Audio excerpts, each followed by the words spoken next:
एक गांव में एक लड़की प्रीति अपनी दादी के साथ रहती थी। उसके माँ बाप का बचपन में ही देहांत हो गया था।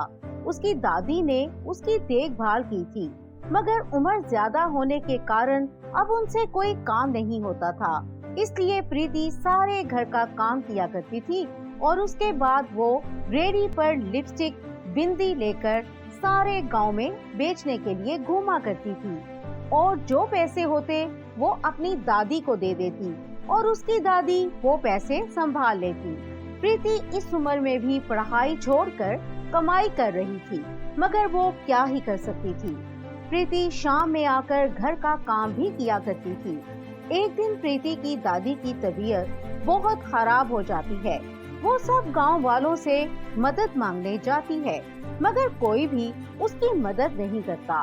वहाँ खड़ी दो औरतें कहती हैं, अरे बुढ़िया अब ज्यादा दिन नहीं जिंदा रहेगी, उसकी उम्र हो गई है। अरे हाँ, बुढ़िया चली गई तो प्रीति को भी कम काम करना पड़ेगा।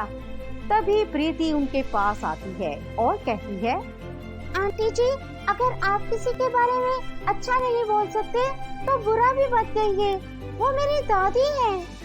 हाय हाय, आजकल तो भलाई का जमाना ही नहीं। मैं तो यही कह रही थी कि अगर तुम्हारी दादी मर गई तो तुम्हें काम भी बहुत थोड़ा करना पड़ेगा।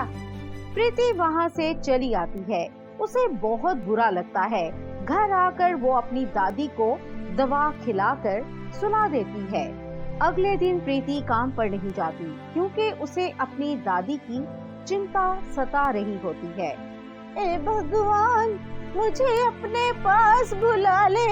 मेरी वजह से मेरी पोती को कितनी मुश्किलों का सामना करना पड़ रहा है। दादी, ये आप कैसी बातें कर रही हैं? भगवान ना करे आपको कुछ हो। मैंने आज तक आपको अपने माँ बाप दोनों माना है। आपके सिवा मेरा इस दुनिया में है ही कौन? भगवान करेगा आप जल्दी ठीक हो जाएंगी। मगर कैसे बेटा, ना तो हमारा घर भरा है और ना ही गांव में कोई हमारी मदद करने को राजी है। मैं ठीक होंगी तो कैसे? दादी, तुम भगवान पर भरोसा रखो, सब ठीक हो जाएगा। और फिर प्रीति मन में सोचती है, काश मेरे पास इतना पैसा होता कि मैं एक कॉस्मेटिक्स की दुकान खोल लेती। मैं अपना सामान रेडी पर लेकर जाती हूँ, इसीलिए लोगों को लगता है वो अच्छा नहीं है। ये सब सोचते सोचते वो सो जाती है। अगले दिन प्रीति अपनी रेडी लेकर गांव सामान बेचने जाती है कि तभी रास्ते में उसे एक गर्भवती औरत नजर आती है जो रिक्शा रोकने की कोशिश कर रही होती है। प्रीति भाग के जाती है और उनको हॉस्पिटल भेजती है। उसके बाद प्रीति भी उस औरत के पीछे हॉस्पिटल चली जाती है। उसको बहुत ही सुंदर बेटा होता है। उसके बाद डॉक्टर आता है, काउंटर पर 5,000 जमा करवा दे। मगर प्रीति के पास तो 1 रुपया भी नहीं होता। वो बहुत परेशान हो जाती है और डॉक्टर को सारी बात बताती है। डॉक्टर किसी तरह राजी हो जाता है। प्रीति घर आती है और अपनी सारी जमा पूंजी इकट्ठी करती है और घर की कीमती चीजें बेचकर हॉस्पिटल में 5,000 जमा करवाती है। उसके बाद प्रीति उस औरत को उसके घर लेकर जाती है। तुम्हारा बहुत बहुत शुक्रिया, अगर आज तुम ना होती तो पता नहीं मेरा क्या होता। अरे नहीं नहीं, ये तो मेरा फर्ज था। ये देखें, आपका बेटा कितना ज्यादा सुंदर है।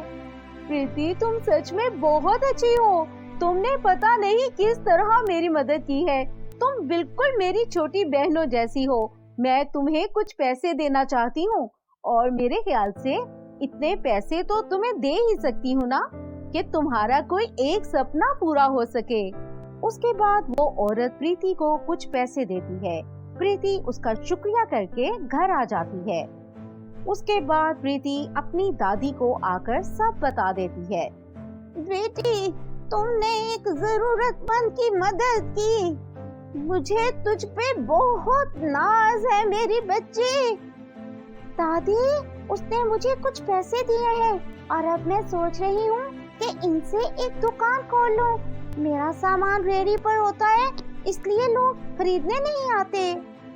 ठीक है मेरी बच्ची, जैसे तुम्हें ठीक लगे वैसा कर लो। उसके बाद प्रीति एक दुकान खोल लेती है। उसका सपना तो पूरा हो जाता है, मगर इतने दिन हो जाने के बाद भी उसकी दुकान पर कोई ग्राहक नहीं आते।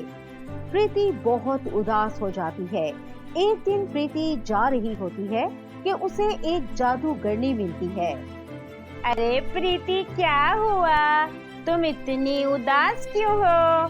प्रीति उसे देखकर डर जाती है और डरते हुए पूछती है, आपको मेरा नाम कैसे आता है? अरे घबराओ मत, मैं एक जादूगरनी हूँ। मैं तुम्हारे बारे में सब जानती हूँ। तुम सच में बहुत अच्छी हो और तुमने एक गर्भवती औरत की मदद भी की थी, जबकि तुम्हारे पास इतने पैसे भी नहीं थे। और अब तुमने एक दुकान खोली है जिस पे कोई ग्राहक नहीं आ रहा, इस वजह से तुम परेशान हो। जी जादूगरनी, मैंने एक दुकान खोली है, आपको कैसे पता? और कोई ग्राहक भी नहीं आता। कोई बात नहीं, मैंने तुम्हारे घर के सामने एक जादुई लिपस्टिक का घर बनाया है। तुम अपनी दादी के साथ वहाँ जाकर रहो। अब तुम्हारी दुकान पर ग्राहक आएंगे और तुम्हारी दादी भी बिल्कुल ठीक हो जाएगी। ये कहकर जादूगरनी गुम हो जाती है। प्रीति भागकर अपनी दुकान के पास जाती है तो देखती है वहाँ एक सुंदर सा घर बना होता है। वो अपनी दादी को लेकर उस घर में आ जाती है और अब प्रीति की दुकान पर बहुत सारे ग्राहक भी आने लगते हैं और वो खुशी से अपना जीवन व्यतीत करने लगते हैं। तो दोस्तों, आपको कैसी लगी हमारी आज की कहानी? अगर कहानी पसंद आई हो तो वीडियो को लाइक करें, चैनल को सब्सक्राइब करें और शेयर करें। और हाँ, कमेंट करके अपनी राय का इजहार जरूर करें।